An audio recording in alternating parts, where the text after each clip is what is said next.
really good feeling with the team, and I think we see that every day we're getting better in practices, and then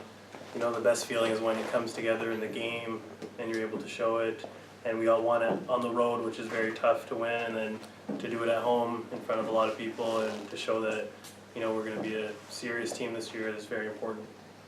For me, it's good. I'm trying to learn every single day. I think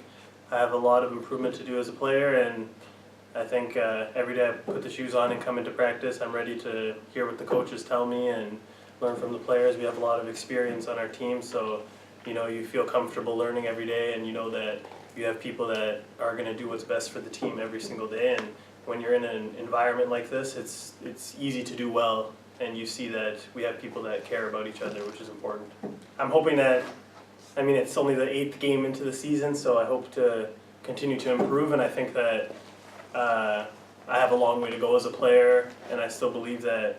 I can, whenever I get in the chance, whatever the plan is for the coach, to just play hard on both sides of the floor and bring energy. And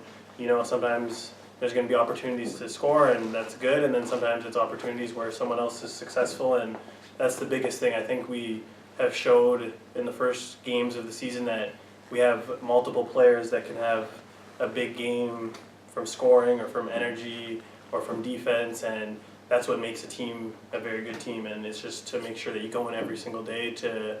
do what's best for the team, and some days that means you get to play 20 minutes, and that means some days you play 5 minutes, but if you trust in what the coach does for you, and we all do, then it works out at the end of the day for every player.